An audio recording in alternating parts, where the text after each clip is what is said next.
ఇప్పుడు ఒక ముఖ్యమంత్రిని గవర్నర్ కార్యాలయంలో అరెస్ట్ చేయొచ్చా అంటే శరద్ పవార్ గారు ఈ టాపిక్ ఎప్పుడు వచ్చిందంటే శరద్ పవార్ గారు మనకి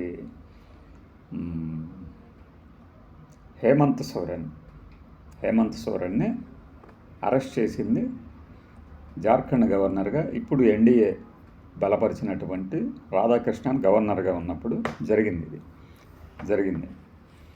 కానీ ఆయన అనుసరించిన విధానము చాలా రాజకీయాలకి గవర్నర్ పదవులను అడ్డం పెట్టుకొని ఎట్లాగైతే వాళ్ళు ఇష్టం వచ్చినట్టు చేస్తున్నారు బీజేపీ వాళ్ళు అనడానికి ఒక నిదర్శనం అని చెప్పి శరద్ పవార్ గారు ఇప్పుడు చెప్తున్నారు.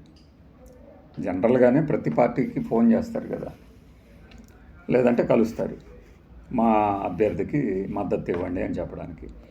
ఈ కోణంలోనే ఈ యొక్క మన మహారాష్ట్ర ముఖ్యమంత్రి దేవేంద్ర ఫడ్నవీస్ ఆయన కాల్ చేసినప్పుడు చెప్పారట, నోవే మేము మీకు మద్దతు ఇచ్చే ప్రసక్తే లేదు. ఎందుకు అంటే జార్ఖండ్ గవర్నర్ రాధాకృష్ణన్ అప్పుడు ఉన్నప్పుడు మా వాడిని అంటే హేమంత్ సోరెన్ ముఖ్యమంత్రిగా ఉంటే ఏదో విషయం మీద ఆయన కలవడానికి వెళ్తే గవర్నర్ ఆఫీస్కి సెంట్రల్ ఏజెన్సీస్కి ఒప్పందించారు. వాళ్ళు వచ్చి గవర్నర్ ముందే అరెస్ట్ చేసి తీసుకెళ్లారు. ఇది ఎంత దారుణము! అలాంటి వాళ్ళకి మేము ఇది ఐడియాలజీకే మాకు విరుద్ధం అసలు ఆయన మనస్తత్వం. కావాలంటే అప్పుడు హేమంత్ సోరెన్ గారు చెప్పారట, నేను ఆఫీస్ బయటకు వస్తాను అక్కడన్నా అరెస్ట్ చేయండి అని. లేదు అని పట్టుబట్టి గవర్నర్ ఆఫీస్లోనే గవర్నర్ ఎదుటే అరెస్ట్ చేశారు. ఇది చాలా తప్పిదం అని శరద్ పవార్ గారు మండిపడ్డారు. సో మేము అసలు మద్దతు ఇచ్చే ప్రసక్తే లేదు అని. ఇక వీళ్ళు ఏం చెప్తారంటే అసలు మేము మిస్యూజ్ చేయము పవర్ని, మాకు మద్దతు ఇవ్వండి, మేమెందుకు అలాంటి బిల్లులు తెస్తామని చెప్పేసి చెప్తూ ఉన్నారు ఎన్డీఏ వాళ్ళు, బీజేపీ వాళ్ళు పర్టికులర్. దానికి ఒక ఉదాహరణ అంటే చంపపెట్టు లాంటి ఉదంతాన్ని ఇప్పుడు శరద్ పవార్ గారు ముందుకు తీసుకొచ్చారు. అంతే కదా, ఈ విషయం అసలు ఇప్పటిదాకా చాలామందికి తెలియదు. ఆయన అరెస్ట్ చేశారని తెలుసు కానీ గవర్నర్ అనుమతి తీసుకోవటం కాదు ముందు. అసలు గవర్నర్ దగ్గరికి వెళ్ళిన వ్యక్తిని ఇలా అరెస్ట్ చేస్తారా? మరి ఎన్డీఏ పెద్దల్ని ఎలా నమ్ముతారు? ఇప్పుడు మనకి ఆంధ్రప్రదేశ్లో చంద్రబాబు నాయుడు కానీ, బీహార్లో నితీష్ కుమార్ కానీ, వీళ్ళని కూడా అరెస్ట్ చేయడానికే ఈ బిల్లు అని కొంతమంది జోక్గా అంటున్నా అందులో ఒక 10% నిజం లేకపోలేదు. వాళ్ళు కావాలంటే అసలు ఏ ముఖ్యమంత్రిని ఎందుకు అరెస్ట్ చేస్తారు? అరెస్ట్ చేసి 30 రోజులు జైల్లో పెడతారు.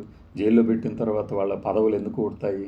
అంటే జైలు నుంచే మీరు పరిపాలన సాగించాలనుకుంటున్నారా అని అడిగే వీళ్ళు ఏ ప్రధానమంత్రిని అరెస్ట్ చేసే ధైర్యం ఉంది? ఎవరు కేసు పెడతారు? ఇది వేరే కోణం అయితే ఉపరాష్ట్రపతి పదవికి ఆయన అర్హుడా కాదా అంటే జస్టిస్ సుదర్శన్ రెడ్డి మీద కూడా అమిత్ షా గారు ఏవో మాట్లాడారు. దాని గురించి నేను ప్రత్యేకంగా ఇంకో వీడియోలో చెప్తాను. సుదర్శన్ రెడ్డి గారి వ్యవహార శైలి, ఆయన వ్యక్తిత్వము, ఆయన ఎలా పనిచేశాడనే దాని మీద. కానీ ఇప్పుడు శరద్ పవార్ గారు ఏదైతే బయట పెట్టారో ఇది చాలామందికి తెలియదు, చాలామందికి తెలియాలి కూడా. ఒక గవర్నర్ని ముఖ్యమంత్రి కలవడానికి వెళ్తే సపోజ్ ఇప్పుడు చంద్రబాబు నాయుడు గారు అబ్దుల్ నజీర్ గారిని కలవడానికి వెళ్ళారు అనుకోండి. ఆయన పర్మిషన్ ఇచ్చారు లేదు, కేసు పెట్టారు లేదు, ప్రాసిక్యూషన్ చేస్తున్నారు లేదు, ఎకాఏకన అక్కడి నుంచి ఆయనకి సిబిఐకో ఈడీకో కాలు వెళ్ళిపోయి వాళ్ళు వచ్చేసి ఆయన ముందు అరెస్ట్ చేస్తే అది ఎంత చిన్న చూపు. ఈ విషయాన్నే శరద్ పవార్ గారు సరిగ్గా తీసుకొచ్చారన్నమాట జనం ముందుకి. సరైన టైంలో తీసుకొచ్చారు. మెంబర్ పవర్ ద్వారా ఆయన గెలవచ్చేమో కానీ నైతికంగా మాత్రం మా మద్దతు అసలు ఇవ్వము అని చెప్పి తేల్చి చెప్పడం ద్వారా ఆయన ఏం చెప్పాడంటే, మీరేదో పెద్ద మాకు మెంబర్లు ఎక్కువ ఉన్నాం కాబట్టి మేము గెలుస్తాం అనుకుంటున్నారు కానీ మద్దతు మాత్రం దక్కదు మీకు, అందరి మద్దతు అని తేల్చి చెప్పేశారు. ఇది ఒక అందరు తెలుసుకోవాల్సిన విషయం. గవర్నర్ వ్యవస్థని బీజేపీ ప్రస్తుతం ఎలా వాడుతున్నాం, అంతకుముందు కాంగ్రెస్ వాడింది కదా అంటే కాంగ్రెస్ వాడిన దానికి ప్రతిఫలాలు అనుభవించారు తర్వాత. బాయ్.